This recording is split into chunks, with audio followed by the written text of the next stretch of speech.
Cinquième et dernière étape de cet Imbugé Val-Romée Tour, Virinien Champagne en Val-Romée avec une principale difficulté, la montée de la corniche du Val-Romée, classé hors catégorie avec une question: qui pour déstabiliser Philipsen, le leader du classement général, 53 secondes d'avance sur Marc Lorenzo Fine et 55 secondes d'avance sur Paul Sexas. Un homme qui se montre dans la première heure de course, Senach Regin, coureur de la formation Croc Torman, déjà vainqueur un 14 juillet, c'était l'année dernière sur les routes de l'Imbugé Val-Romée Tour.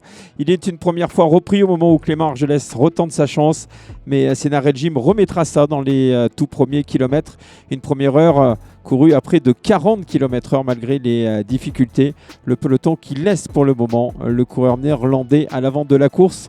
Coureur néerlandais qui se retrouve seul, puis accompagné de 3 hommes sortis du peloton avec Aubin Sparfel, coéquipier de Paul Sexas, Edouard Kless, encore lui, 3e hier, et Esteban Vargas, le Colombien du Team Inca. Les 4 hommes ouvrent la route, mais très vite, dans la montée de la corniche du Val-Romée, Paul Sexas passe à l'offensive.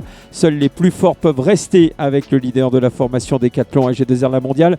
Les 4 premiers du classement général, Philipsen, toujours aussi fringant avec le maillot jaune. Nous retrouvons Jakob Romzel, le Slovène, et Marc Fine. Un petit peu plus haut, il n'y a plus que Philipsen pour accompagner Paul Sexas. Les 2 hommes ensemble dans la fin de l'ascension, mais Paul Sexas ne réussit pas à décrocher le champion du monde. Les 2 hommes vont ensuite faire cause commune dans les 30 derniers kilomètres pour rejoindre la ligne d'arrivée à Champagne en Val-Romée. Paul Sexas va devoir se contenter de la victoire d'étape alors que Albert Philipsen est sur le point d'inscrire son nom au palmarès de la plus prestigieuse course junior. Paul Sexas, vainqueur à Champagne à Val-Romée, 2e comme la saison dernière au classement général.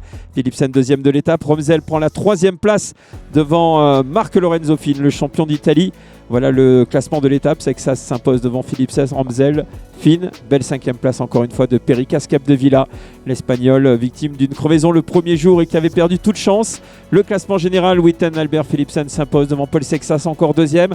Lorenzo Fine 3e, Jakob Romzel 4e. Paul Fitzke sauve sa 5e place. Baptiste Grégoire, 2e français dans ce classement, termine 12e.